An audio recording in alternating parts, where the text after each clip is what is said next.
For the next hour, you'll be leaving the Show Me state and entering the Show Me the Money state. So stop what you're doing, grab a pen, and get ready to learn. Jake Floyd of Floyd Financial Group will be your guide for straight talk and honest answers about living the life you deserve in retirement. So prepare to be empowered. Now, here are your Show Me the Money hosts, Jake Floyd and Jeff Shade. Good morning. Thank you so much. Welcome to Show Me the Money, the radio show that gives you the straight talk and honest answers you need to reach your wealth management and retirement goals through smart investing and careful planning. On today's show, we're going to be talking about current events, also the best places to put your money if interest rates fall, retirement rules often taken out of context, and then 5 financial blind spots to watch out for entering retirement. My name's Jeff Shade, and as always, I'm just here to ask the questions. But the words of wisdom and solid advice, they come from Jake Floyd of Floyd Financial Group. Good morning, Jake. How you doing today?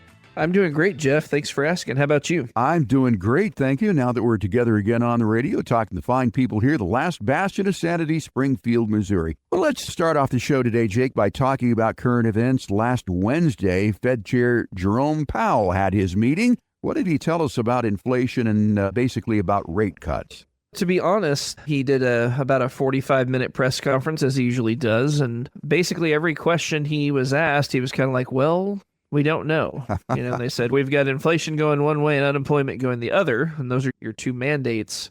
Which one's more important? Well, I don't know. Like, what do you think about, which one are we more likely to act on in the near future? Well, I don't know.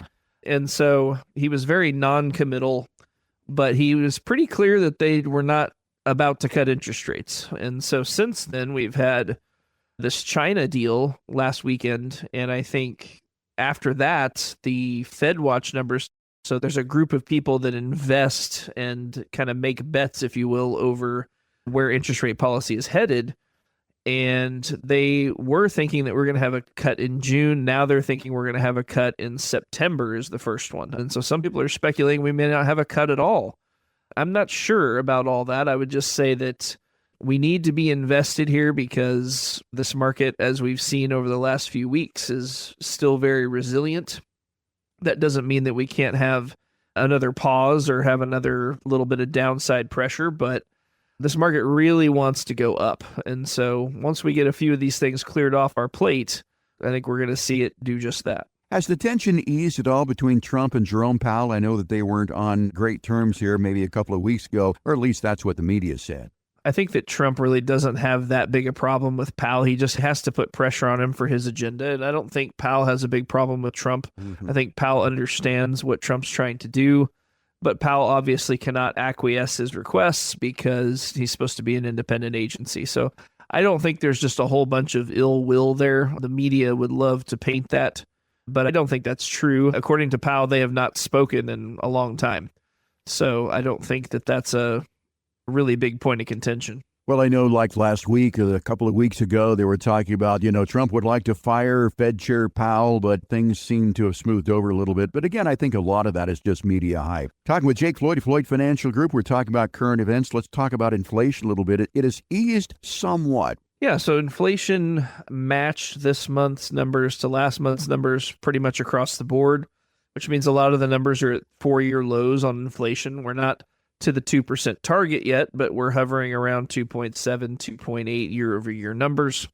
And so we've basically won against inflation, in my opinion. There's people that would push back on that, but I don't think inflation is a major concern in the short term here. So I do agree with Trump. I think interest rates should be lower. Interest rates at the current level at 4.25 to 4.50 as far as the rate, 4.25 to 4.5, is a very restrictive rate. So again, I've said before on the show, it's kind of like driving your car around with the emergency brake on. That's how our economy is right now. If we were at like 3, let's say, I think the proper move would be to hold. But if we're basically in a neutral zone on inflation, I think that we should be at neutral rates, but we're not. We're at restrictive rates. And so I think that's kind of the disconnect for a lot of people is like, you have people that bought houses in the 1980s and they're like, hey, this is nothing. Whenever I bought my first house, it was 18% interest or 16% interest or 12% interest. And that's true, but the value of your house, the amount of income that you spent on rent or owning a house was less than half of what people spend today. So it's not quite the same comparison. Yeah, Randy and I have talked before about buying the first houses, and, Randy was tickled to get 10%. I remember back in the 80s when it was like 18% people were standing in line for that, so we're doing a lot better today. Let's talk about the U.S.-China tariff situation. One day we've got tariffs, and the next day there is a truce. What's going on there? Yeah, I think that people were surprised to have so much progress. And again, I don't know if I'd call it progress, but I don't think many people were expecting us to have a 90-day pause right after those talks. Both China and the U.S. were pretty non-committal going into that meeting. And while I do think a 90-day pause is a good thing generally for the economies of both countries, I do think that sets us up for a standoff 90 days from now. And I think that we're already seeing some of the countries that we put the 90-day pause on before, 40 days ago or so. Now we're down to 50 days, and we have one of those 18 countries as a deal. We're kicking the can down the road, which the market likes, but that does set up potential for the market to come back to us some if those deals don't all get done in a timely fashion. Jake, I heard that some Chinese companies had begun to make inroads into setting up here in the United States. And there's one company that's been operating in Ohio, where I come from originally, where they have taken over a GM truck plant and are doing some glass there. Have you heard any more about the possibility of Chinese companies or other companies moving production back to the United States, or actually American companies moving production back to the United States, or Chinese companies moving here to avoid those tariffs? I would say yes to all those questions. I think a lot of the goal here was to bring those jobs back here. And as long as these people are not illegal immigrants and these people are U.S. citizens, I don't see any problem with that. Even if they're Chinese companies, if they're employing Americans, whether they're Chinese Americans or white Americans or black Americans, it doesn't matter. Bringing those jobs back here, though, is very good for our economy. There's some of those jobs we don't necessarily want to have back.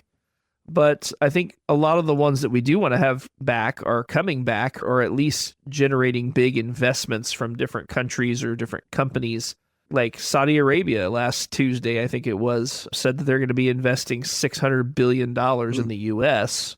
I mean, obviously, those are huge numbers. Some of these countries, that's like a year's GDP for them. So I think there's a lot of people that would argue with Trump's antics, but it is difficult to argue with his results so far, other than maybe the stock market, but I do think that will also come in the not too distant future. So let's talk about the stock market. How has the stock market reacted to these tariffs and trade wars and what's going on? Yeah, so toward the beginning of April, there was quite a lot of panic and people were just terrified and everybody's just selling everything indiscriminately. And then since then, once we got that 90-day pause on the first batch of tariffs, the market came back 15% back to the upside or so. I don't know that I'm ready to just declare victory in the market just yet, but it's a pretty good sized bounce. And it's showing that people have some confidence that Trump is going to be able to get these deals done with a minimal amount of fallout. I also think there's some of this market coming up in anticipation of the Tax Cuts and Jobs Act getting made permanent and some of the other tax features that may come out of the White House and Congress in the not too distant future. Optimism around Ukraine and Russia and all that kind of thing too. I mean, there's a lot of good things going. There are still some things that are negative going on too, though, where we're having slowing growth in some of the tech stocks.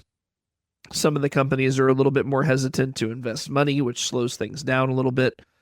Again, I don't think that's a huge cause for concern, but it's not all just positive news 100% of the time. So we just need to be prudent and stick to the plan. Jake, we talked about manufacturing coming back to the U.S. I was surprised to learn that we get a lot of our pharmaceuticals from China. I understand that President Trump signed an executive order this past week applying most forward nation status to all the drugs sold in the United States. Yeah, so as it sits right now, the United States basically pays for the cost of R&D for all these different drug companies. So when they're doing their research and they're developing new drugs, a lot of that money comes out of our pocket because our prices are so much higher.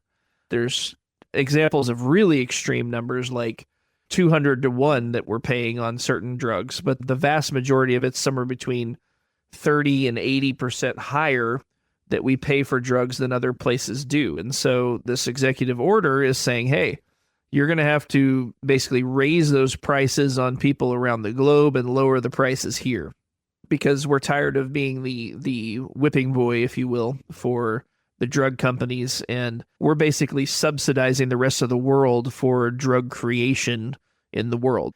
I think it's generally a good move. The specifics on how all that's going to come to pass, I have absolutely no idea. And hopefully we'll get some more clarity on that in the next little bit. But it's one thing to say it; it's another thing to get it done. But I do think he probably will get it done. I'm just curious to see what the plan is as far as how to actually make that happen. Are we going to cap prices somehow here, or are we going to just simply say, and what he said was basically we're going to pay whatever the lowest price among these favored nations is. So if we're paying $1,000 and Germany's paying $300 and the UK's paying $100, then our price needs to be equal to the UK's. But what will effectively happen is they won't be able to make it on that. So the other parts of the world's drug costs will likely go up. Ours will come down some, but then it'll be a little bit more fair, I guess. Jake, we talked about a lot of things here in our current events segment. How do you think the average listener should take this information? How should we use it? How should we digest it? Not every single thing we're talking about on this show is something that you need to be super aware of. When we do these current events, part of it, some of it's just to make sure that people are kind of informed on all the different things that are happening over the last couple of weeks or so. But some of it does have big implications. I mean, obviously, interest rates and that kind of thing not coming down sooner has implications on housing prices, which may influence your decision or somebody you know's decision to either buy a house or not. So when we're talking about these things, a lot of it's relative to the market as well.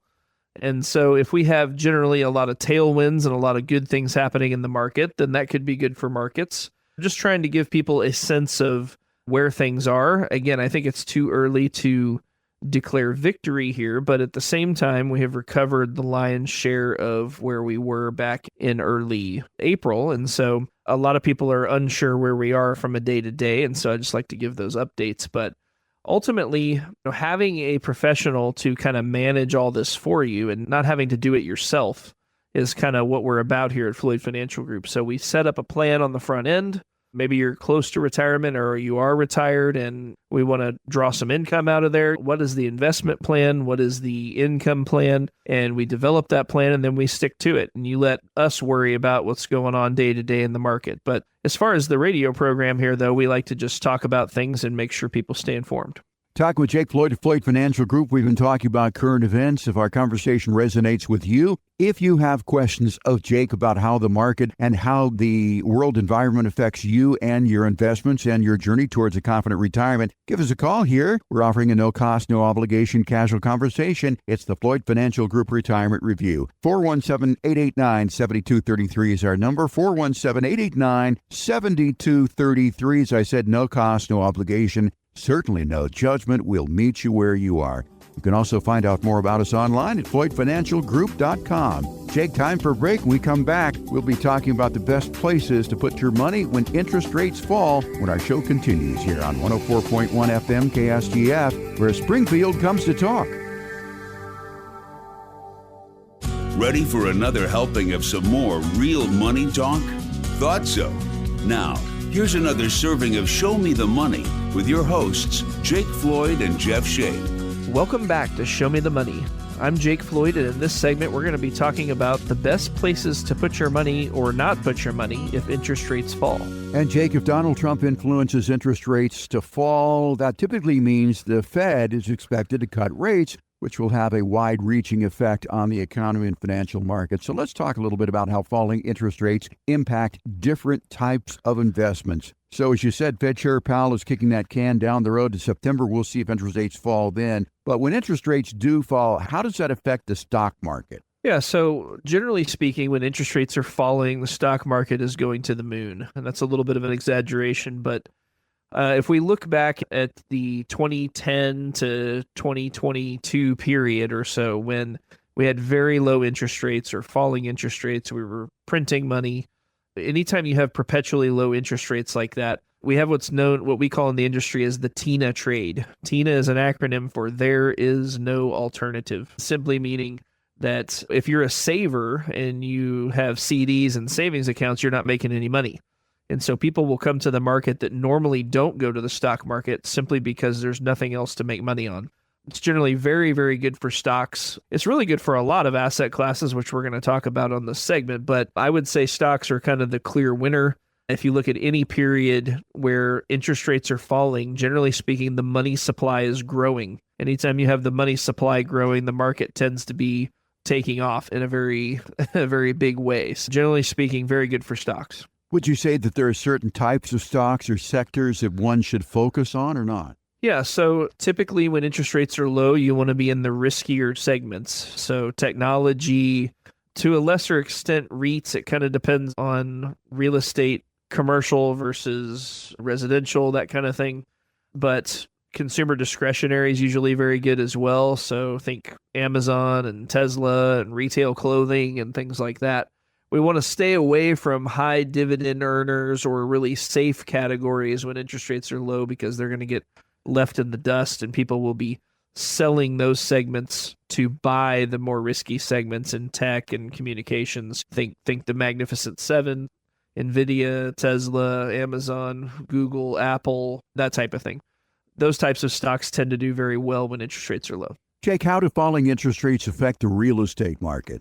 Yeah, so that's probably number 2 on the list. If you're going to say, hey, what are the best places to put money when interest rates are low? I'd say stocks first. I'd say real estate second. It's probably no secret that real estate prices are up a lot over the last 15 years, but definitely over even the last 6 or 7 years. A lot of real estate prices, especially land prices. There's land that's outside of town an hour or two. A lot of that land has gone up 300%, 400%. Housing is up probably 50% on average over the last 6 years or so. So anytime you have a perpetually low interest rate there, then that means that people can finance their houses at 3 and 4%, which just really drives the prices because people can now buy much more house than they could buy before. And so as interest rates get ready to fall, I think this housing market is very much poised for another big run up if we do get, in fact, lower interest rates. So lower interest rates certainly mean higher prices of houses. Higher interest rates mean lower prices of houses. It almost comes out to a wash. But anyway, real estate is a place that you might want to put your money and maybe investing in rental properties if cash flow is positive, if interest rates do fall. Let's talk about bonds, long-term treasuries or high-quality corporate bonds. Yeah, so one more thought on real estate there, Jeff. I would just say that from a cost-to-own standpoint, it's kind of a wash. But for anybody owning real estate or owning, a large house or property, I promise you they can tell you it has not been a wash for them. There's a lot of people that had farms that were worth $500,000 that are now worth $2.5 million, things like that. And so, yes, from a cost-to-own standpoint, it's kind of a wash, but not if you're owning those things during those periods. You can really make out like a bandit. So even though that 300, 400, 500% sounds like a big number, from 2009, the bottom of the market, through earlier this year, the market was up over 900%. Even though the real estate returns have been good, the stock market has been better. All right, now to bonds like you were talking about. So bonds, generally speaking, as interest rates fall, also do pretty well. This is where the traditional wisdom of owning stocks and bonds, when stocks go down, bonds go up. And when bonds go down, stocks go up. And it kind of offsets in your portfolio. That's how we learned for the first 100 years in the market how it works.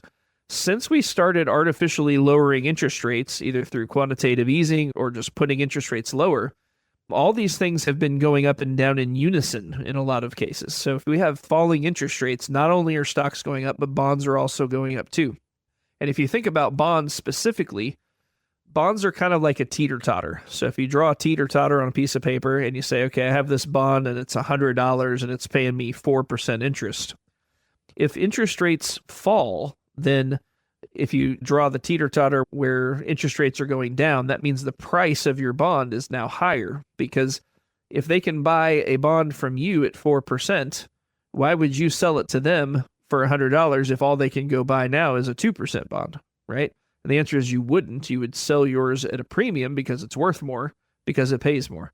The opposite is also true. If we have interest rates go up rapidly like we did in 2022, then bonds tend to take a big hit, because why would anybody pay you for your 4% bond if they can go buy one that pays 5 or 6?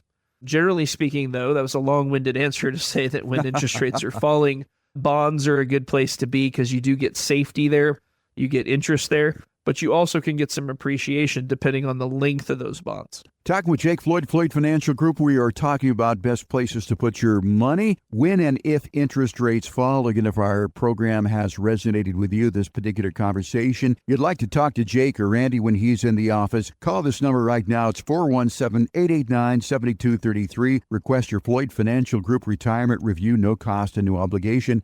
417-889-7233. And you can make that call right now if you want. Okay, so falling interest rates, Jake, how do you think that they would affect gold and other precious metals? Yeah, so gold has had a pretty good run lately. Gold trades off of a couple of different things. Gold trades off of fear, number one. When people are afraid, people tend to default to gold. We've definitely seen that over the last couple of months. Since the market has been starting to feel better, though, gold has come back down some. We'll see kind of what gold's next move is. So it trades off of fear, but it also trades off of inflation. If you have persistently high inflation, gold is a general thing that people like to buy because if the dollar is weakening, then it simply takes more dollars to buy gold. Therefore, the price goes up, if that makes sense.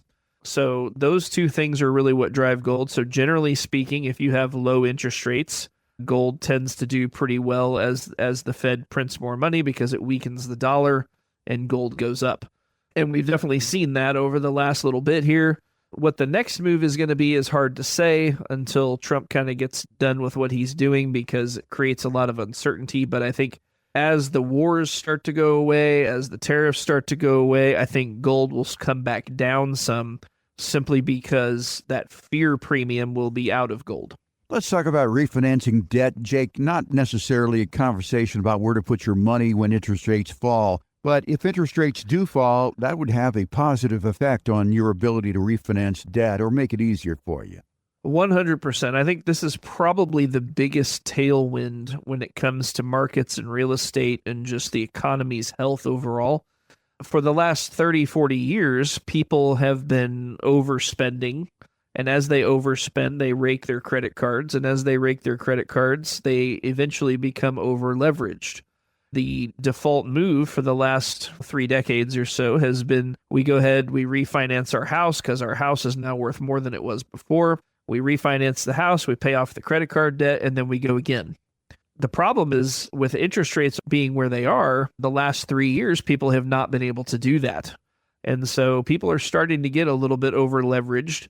If we were to get interest rates to come down, people would definitely refinance and pay off that debt, which would really give us the latitude to take another leg higher as people spend more money. Now, again, I'm not advocating that we run our credit card debt up and pay it off with our house, Right. but that is definitely what happens in this country and around the globe. But this country specifically needs that because people are overspending and eventually they'll get over leveraged if they don't have a way to relieve that pressure. Jake, what are some of the other investments that we may want to avoid when interest rates eventually do fall? Yeah, so savings accounts and CDs and money markets tend to be the big losers when it comes to interest rates falling because those with a short memory may not remember, but from 2010 to 2022, you basically got 0.1 on savings accounts and maybe 0.25 on CDs. Now we're in a situation where you can get north of 4 on CDs, at least for now. I would not expect to stay there long term. We will eventually cut some interest rates. You might have a good rest of the year here.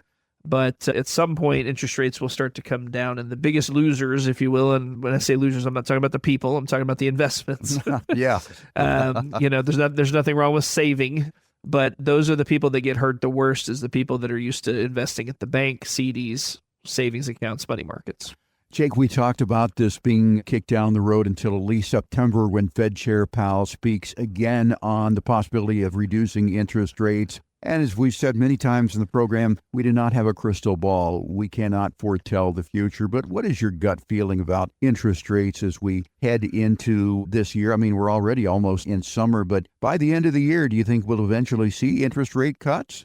So my gut tells me that as long as the market is doing what it's doing right now, and as long as unemployment remains well behaved, and as long as inflation doesn't just start evaporating and we start getting deflation, I don't think the Fed's going to cut. They have said repeatedly they're going to wait for the data, and unless the data show that they should be cutting, I don't think they're going to be cutting. So I think the only thing really to focus on, in my opinion, as far as the Fed's concerned, is focus on jobless claims and unemployment rate. If unemployment really starts to tick up, the Fed will not hesitate to cut. But short of that, I think it's going to take a lot to get them to cut interest rates. And we saw that earlier in the year, people were projecting 6 or 7 rate cuts this year. Wow. Then they were projecting 3. Now they're projecting 2, and the first one being in September now, which it was this next meeting that people were expecting them to cut just last week. So all that to say that the sentiment is shifting. Things are not weakening the way people had said they would under the tariffs with Trump. Now, again, some of that's because the tariffs are paused and all that. But ultimately, we're not really seeing a lot of weakness. We're seeing some weakness and the beginning of weakness, but we're not seeing full-blown people getting laid off and a lot of money saving going on. For the most part, these businesses are still investing and doing their thing there. And so as long as that's the case, the Fed's going to be pretty hesitant to cut. So it's pretty much going to be status quo through the end of the year. Talking with Jake Floyd, Floyd Financial Group, we've been talking about interest rate cuts and places to put your money. If our conversation interests you and you'd like to get in and sit down and talk with Jake of Floyd Financial Group, we can not only talk about interest rates, but certainly talk about every aspect and every facet of your retirement. If you've got questions, we've got the answers. No cost, no obligation. It's just a casual conversation. To get yours, call 417-889-7233. You can make that call this morning if you want. Leave your name, telephone number. Ashley will be happy to call you back during the week and set up that appointment for you. Again, no cost for this at all and no obligation. 417-889-7233. Make that call right now. You can also find out more about us online at FloydFinancialGroup.com. Jake, we're going to take another break here on Show Me the Money. When we come back, Jake, we'll be talking about the rule of thumb. Many people mistaking that for advice. When our program continues here on 104.1 FM KSGF, where Springfield comes to talk. We're back with your financial catch of the day, and it's a big one. Here's more Show Me the Money Radio with your hosts, Jake Floyd and Jeff Shade. Welcome back to Show Me the Money. I'm Jake Floyd. In this segment, we're going to be talking about retirement rules, quote unquote, that are often taken out of context. That's right, Jake. And a lot of people hear these rules of thumb, so to speak. And again, that's one of those idioms. Where does rule of thumb come from? And we'll have to check that out. But anyway, they mistake these rules of thumb for advice when it couldn't be further from the truth. So let's break down a few of these rules of thumb that we hear about all the time. Number one is the 4% rule, or otherwise known as the rule of 25. Now, that just does not apply to everyone. Does it apply to many people at all? I would say that if you have saved a lot of money or inherited a lot of money and you're wanting to be aggressive in the stock market and things like that, I think the 4% rule can hold some water. But it's a good rule of thumb. I usually shift it to the 5% rule because I deal with retirees' money, generally speaking, people's money that need this money in retirement. And so we're going to have a fair amount of safety in the portfolio. But the primary function of a lot of people's money that I see, not everybody, but probably 70%, is to get them through retirement, to supplement Social Security or any pension they have. We want to take some money out of these funds to get them through retirement, and they need it. And so because of that, we have a certain amount of safety involved, and we can push that 4% a little bit further, maybe to 5%, maybe even 6%, depending on the situation and whether you want to see your money continue to grow, or if you're okay with watching it come down a little bit, knowing that you get a little bit more income. That's one of the primary things we talk about when we're doing planning in here is, how do we turn this pile of money into a paycheck? All right, so you said the 5% rule, so to speak, or really it's not a rule, but it's a suggestion is what you start with. But then there's this rule of 25 that says you should save 25 times your salary in order to have a successful retirement. Is that always the case with you? Yeah, so again, that's a good rule of thumb, as we say, but it's definitely not mandatory. A lot of this has to do with when you're going to retire, too. So if you retire at 50, I think the 4% rule might even be too much. Because if you have to live 45 years off your money, we have to make sure we're able to weather any storm that can possibly come at us. And so if you retire at 70 and maybe you're not in the greatest health and we're only having to account for 15 or 20 years worth of income, then we can be a little bit more aggressive with how much money we take out. So I would just say that it is a good rule of thumb but it's certainly not something you should just take to the bank and say, if I only take 4%, I'm fine, because it's more complicated than that. When you're doing your calculation, let's say you're 5 years out from retirement and you're doing your calculations, look at 4%, look at 5%, and you can kind of gauge, okay, I have $500,000. That means I can get $25,000 a year, or roughly a little bit less than $2,100 a month to supplement my income from Social Security, from my pension. And so you can use that to kind of do some of the calculations. Now, again, that's what I do here for a living. So feel free to come see me and I can take all the math out of it for you and I can kind of show you how it works. But if you're doing these calculations on your own, and maybe you're even 20 years out from retirement, you're trying to reverse engineer your plan, 4%, 5%, those are good rules of thumb to kind of do your calculations ahead of time. So rule of thumb, I think it means that these are suggestions, but they're not hard and fast rules. As you said, it could be 5%, it could be 3%. Longevity figures into this too. If you don't have longevity, it could be 10%. It just depends. 417-889-7233 is Jake's number if you'd like to come in and talk to him about the 4% rule. Next rule that we hear about is the rule of 100. What is the rule of 100, Jake? So the rule of 100 dates back a long time, but basically it says that take your age and subtract it from 100, and then that's how much money you should have at risk in your portfolio. So if you are 65, then that means you should only have 35% of your money at risk. Now, I find this to be a little bit too conservative most of the time. If I were going to alter this rule, I would say take your age minus 100 and then add back 10, and then you're probably a little bit closer. Or you could say take your age from 110 instead of 100. So, because if you're too conservative, you're just going to miss out on return, and you don't need to be just super, super safe when you're 65. Now, when you're getting up into your 80s and things like that, and you're spending some of your money, maybe it's appropriate to have a little bit more safe, especially depending on your goals with your beneficiaries and where you're going to send your money. But I think that 35% at risk for a 65-year-old is a little bit too conservative in a lot of cases, not in every case. And some people are just risk averse and they say, hey, I don't want to ever lose $1. And we can work with that. There's different things we can do, tools we can use to make sure you never lose $1. But for the most part, a lot of times at 65, we'll have a more of a half and half type of approach. If somebody comes and says, Jake, what do you think? With your experience over retirement, we're going to take a responsible amount of money out of here. At 60, 65, we're probably more like half and half, not 35% at risk, 65% safe. So again, it's one of those it depends rules. And I think at one time, maybe these rules were more hard and fast. But considering today's environment, and certainly people are individuals, that these could be subject to change. Let's talk about the rule of 72. What is the rule of 72? Yeah, so the rule of 72 is kind of a quick math way of saying, hey, take your rate of return and divide it into 72, and that tells you how long it'll take you for your money to double. So if you're getting a 7.2% return, then that means your money should double every 10 years. If you have a 4% return, then your money's going to double every 17 or 18 years.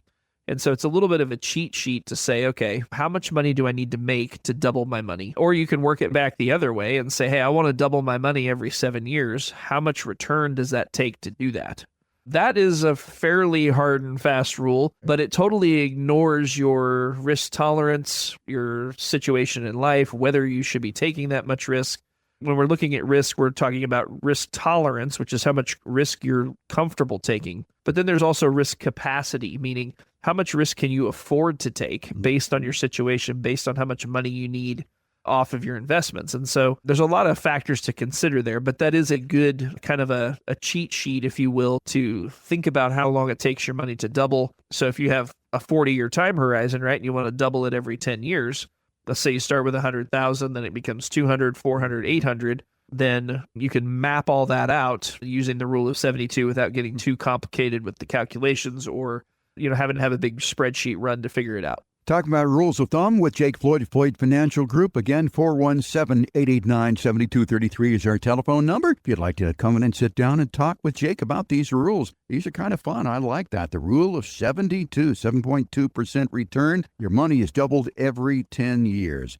Okay, let's go on to the next one. 3 to 6 months of emergency fund rule. Is that necessarily a hard and fast rule? I've heard people say, well, you got to have a year. You got to have 2 years. Some people say 5 years. Is it advisable to have only 3 to 6 months of money set aside in case of emergency? Yeah, I would say if you're going to retire and you've done a good job saving, I would say having a year's worth of what you're taking out of your investments on the side is probably a better way to look at it. That being said, I have people that it drives them crazy if they have an extra 5,000 in their savings account and they want all their money invested all the time. That is not something I would necessarily advise, but this is probably the biggest personal preference one of all these different rules of thumb. I have people that have, let's say, maybe $1 million invested, but they're not comfortable unless they have 400,000 in the bank. That's a little bit excessive for the average person, but ultimately it's about what makes you sleep at night. And if it's going to stress you out to have less than 100,000, then maybe 100,000 is the right number. But we want to make sure that money is working for you somehow, especially in today's world where CDs are paying and savings accounts are paying. I have a lot of people that have big chunks of money when they come in to see me like that, that's earning 0.1% in a savings account. So we want to make sure that that money is producing. If you got $100,000 on a savings account and it's paying you $100 a year or something like that, it should be paying you more like, $300 a month or maybe even more depending on the situation. So we don't want too much lazy, dusty money, but at the same time, everybody has their own comfort level with exactly how many dollars need to be there. I do think 3 months emergency fund is probably a little light. 6 months feels better. A year feels better. More than that, we want to make sure that the money's at least invested somewhere where it's going to make some money for you. But again, my goal when people come in to see me is not to just totally upset their apple cart. If you've been used to having $100,000 at your fingertips for a long time, I'm not going to try to change that. That's really a personal preference one. Okay, so we can settle on 6 months to a year as far as emergency savings go. There's this 80% replacement rule, Jake. What is that? Yeah, so the 80% rule is saying that if you made $100,000, let's say, before retirement, that you only need 80% of that income when you retire, or $80,000 a year. This is a very big, broad blanket claim that I would say holds water almost 0% of the time. It can be all over the board. I mean, what if you're funding 25% of your income into a retirement plan, right? And guess what? When you retire, you're not going to be doing that anymore. Well, that's already down to 75 right there. We haven't considered less taxes, no Social Security taxation, no FICA, which is Medicare, Medicaid, workers' comp, insurance deductions, all those things. When we're thinking about how many dollars you need in retirement, a better way to go about it is let's take your take-home paycheck and let's add back in the cost of insurance and some money for taxes. And that's a better litmus test of what you really need in retirement versus this blanket 80% rule. A lot of it is also going to have to do with what you like to spend time on. How much does it cost to do the things that you want to do? Are you into skydiving? Are you into traveling the world? Are you into sitting on your porch? And I have a lot of people that's what they really want to do is to not have to do anything. Mm-hmm. They still work around their property and they do different things, and maybe some of them work part-time. But the goal a lot of people have in retirement is just the knowledge that they don't have to get up and go to that job they've been going to for 40 years. Right. And I think that part people have in common, but understanding who you are and what's important to you is probably more important than this 80% rule, meaning if your goal is to stop working and then go do everything you've ever wanted to do, that's going to cost more money than you're making now, probably not less.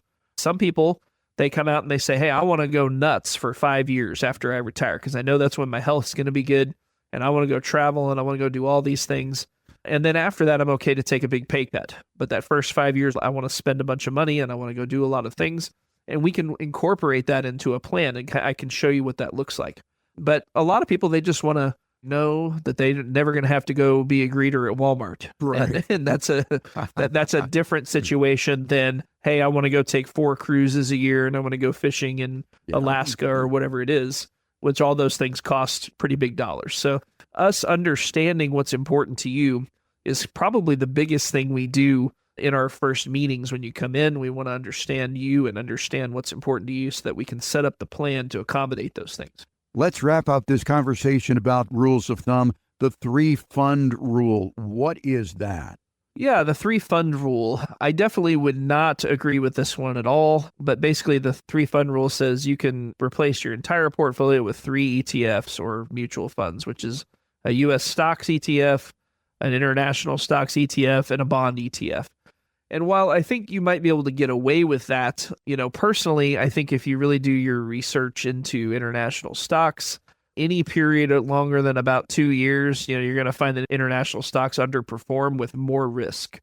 So I'm not really big on international investing at all. There's a handful of nations I would invest in. I think Argentina looks a little bit interesting here, given that Javier Milei down there is cracking skulls and taking names.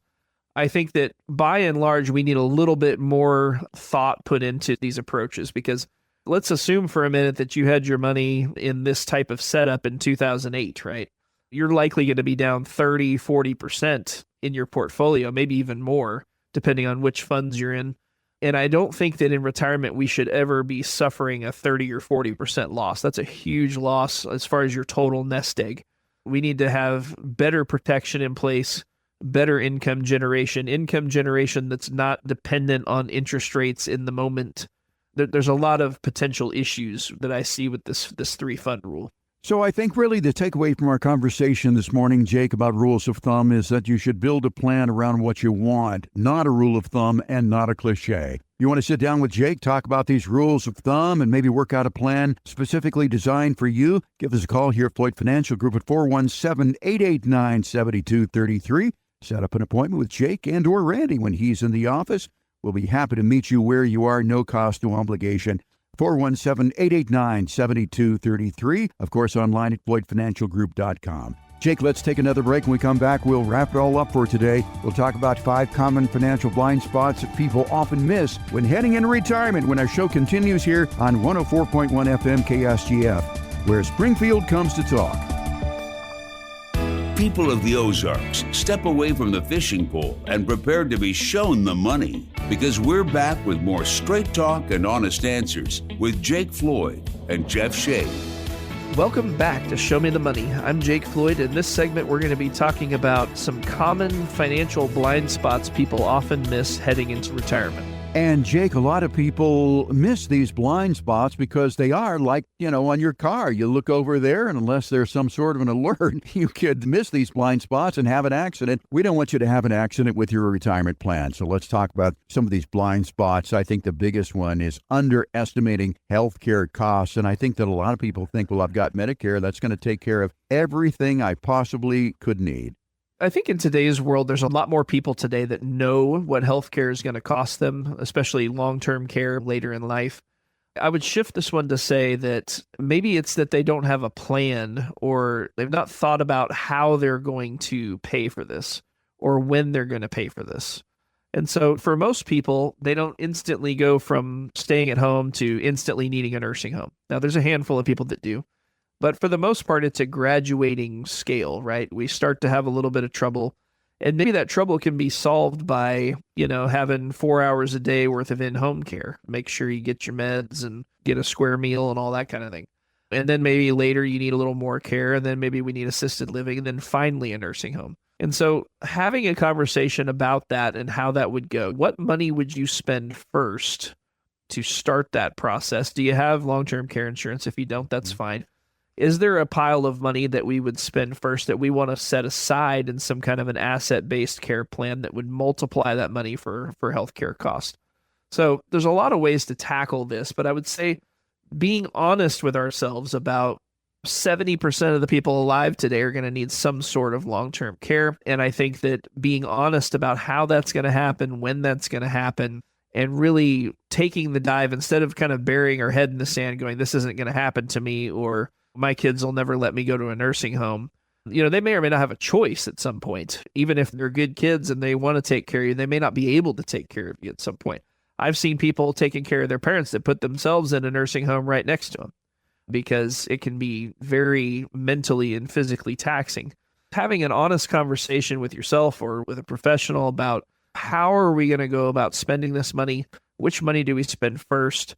And should we set aside a little bit of money to leverage against care costs looking forward? Yeah, and that's something that certainly we have a lot of discussions about here at Floyd Financial Group is how to pay for long-term care. I know that Randy's done the seminar 4 ways to pay. And on the subject of Medicare, especially it does not cover dental, vision, hearing aids, and of course, long-term care. So underestimating healthcare expenses is our first common financial blind spot. Next one has to do with inflation and purchasing power erosion. Jake?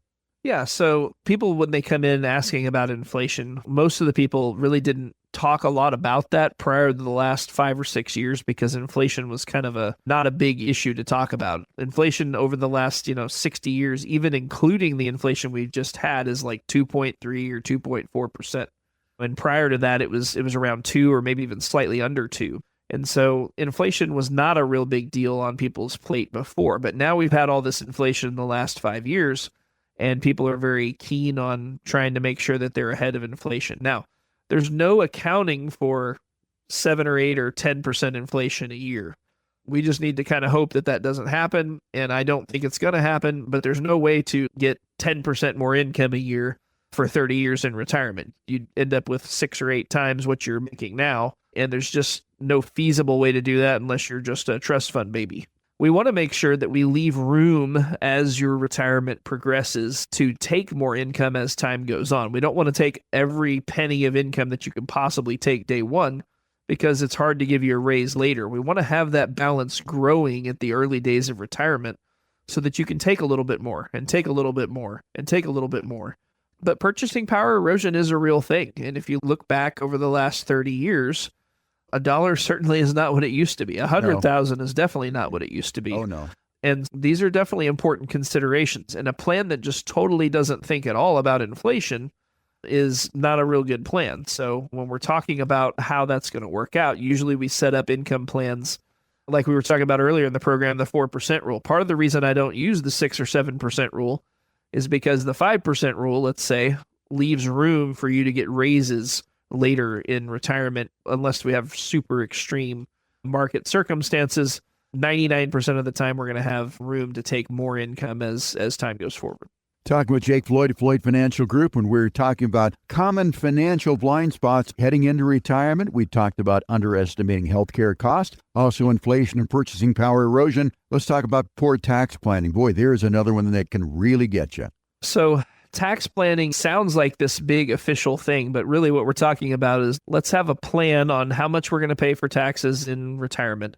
But let's also have a plan that if we have purchases that you want to make, rather than just taking a bunch of IRA or 401k money and paying off the house at $400,000, costing you $600,000, maybe there's a better way to go about that. And so if people will allow me to, I like to be involved on the front end on these things so that I can maybe help you avoid some mistakes that I've seen other people make in the past. One of the purposes I serve here is when my clients come in to see me, they say, hey, I'm thinking about buying a new truck. What's the best way to go about that? Well, it depends on the interest rate environment. It depends on your personal savings, what types of money you have. Do you have IRA money, Roth money, non-qualified money?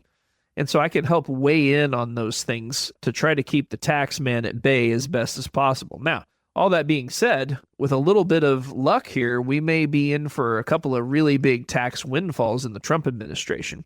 I get asked quite a bit about tax on Social Security and whether or not I think that they're going to be able to negate the taxes on Social Security.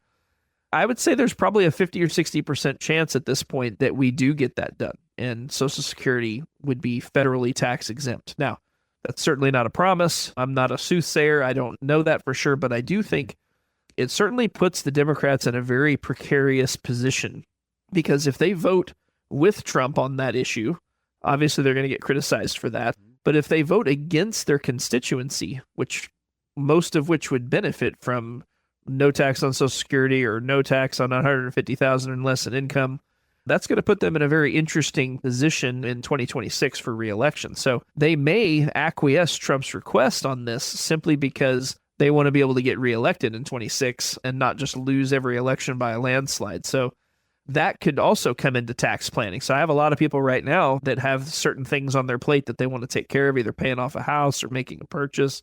And I'm like, hey, if you're ready to do it, go ahead and do it. But if you can wait 2 or 3, 4 months, we might know a lot more about what the tax plan is moving forward. And so just having somebody to bounce these ideas off of can be really beneficial to you in retirement. If you have been subject to believing these financial blind spots, again, call Jake at Floyd Financial Group. Sit down and discuss these with him. 417-889-7233 is our telephone number. Last financial blind spot I want to discuss today, Jake, is overestimating investment income. a lot of people, at least that I've run into, I mean, they think they're going to get 10, 12%. Not always the case. Yeah, and I think that this comes back to, if you're worried about running out of money, you probably won't. If you're not concerned about running out of money, you probably have unreasonable expectations. At least that's been my experience over the years. Either that or you just saved a huge amount of money and maybe you're in great shape. But those people are few and far between. Most of the people that I see need their money to live on. I would agree with that, Jeff. We do see people that come in and they've got $700,000 and they're pulling $6,000 a month off of it. And I'm like, this is not, you're going to run out of money if you keep doing this. So keeping those numbers, again, the 4, 5, 6% rule is definitely not the same as the 10 or 12% rule.